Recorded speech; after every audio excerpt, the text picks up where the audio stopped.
Operation search light جس میں قریب 3 لاکھ لوگ مارے.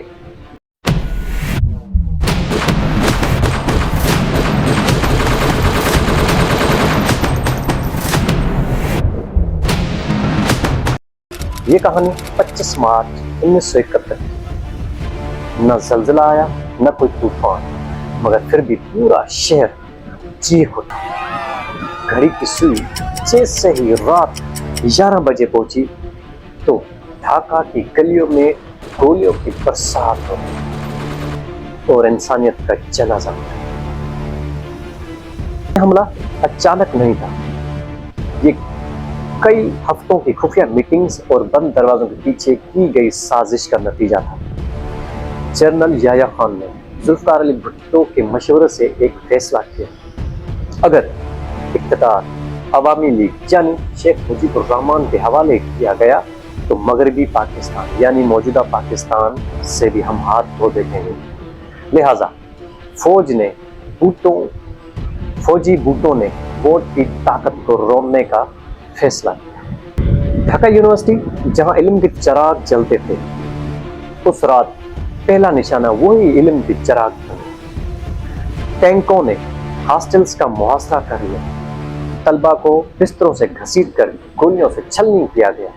صرف ایک رات میں 300 سے 700 طلبہ ڈھاکہ یونیورسٹی کے شہید کر دیے گئے. پروفیسر لائبریریز میں ہی قتل کر دیے گئے اور کتابیں خون میں ڈوب گئی. صرف اس آپریشن نشانہ طلبہ نہیں بلکہ کمزور طبقے تھے. حاملہ خواتین کو زیادتی کے بعد قتل کر دیا جاتا. بچوں کو زمین پر پٹک کر مارا گیا. گھروں میں گھس کر کئی خاندانوں کو زندہ جلا دیا گیا. ایک ماں نے بعد میں کہا، میرا بیٹا صرف 8 سال کا تھا جس نے ایک فوجی سے سوال کیا، آپ مجھے کیوں ماریں گے؟ اس لمحے کے بعد میں نے اپنے بچے کا لاش. اقوام متحدہ کے اندازے کے مطابق آپریشن سرچ لائٹ صرف پہلے مہینے میں 50,000 سے زائد افراد مارے.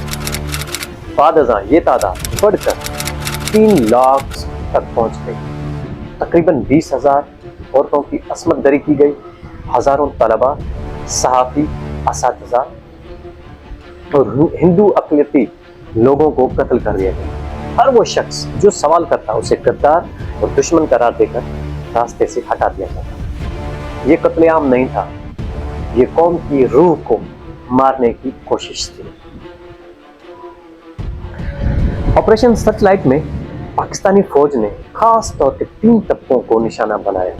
طلبہ کیونکہ وہ بیدار دماغ تھے، خواتین کیونکہ وہ نسل کی بقا تھی، ہندو اقلیت تاکہ خوف اور مذہب کی نفرت سے عوام کو توڑا جا سکے. ان پر حملہ کر کے فوج نے یہ پیغام دیا، جو بھی بنگالی بنے گا وہ مرے گا. اس لیے اقوام متحدہ نے بعد ازاں اس آپریشن کو جینوسائیڈ کا نام دیا اور مہم چلائی کہ اسٹاپ جینوسائیڈ. اس ظلم کی آواز کو دبانے کے لیے صحافیوں کو اغوا کیا گیا. غیر ملکی میڈیا پر پابندی لگائی گئی. میڈیا پر سچ کے بجائے ملٹری بیانیات چھوڑا گیا.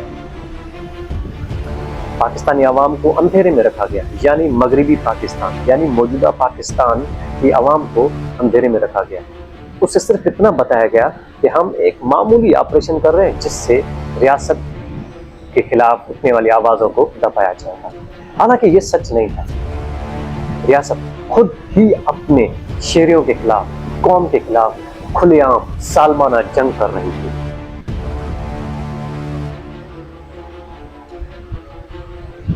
وہ راتیں جن میں ماؤں نے اپنے بچوں کو کھو دیا، عورتیں جنہوں نے اپنی عزت کے بعد خودکشی کر لی، طلبہ جن کے خوابوں کو بندوق کی گولیوں سے چکنا چور کر دیا گیا. یہ صرف تاریخ نہیں، یہ انسانیت کا وہ سیاہ باب ہے جسے اب تک مکمل کھولا بھی نہیں ہے. آپریشن سرچ لائٹ نے بنگالیوں کو یہ سبق دیا، تمہاری زبان، تمہارا کلچر، تمہاری شناخت اور تمہارا نسل اب خطرے میں ہے. اور یہی وہ دن تھا جب بنگلہ دیش بننے کا آغاز ہوا.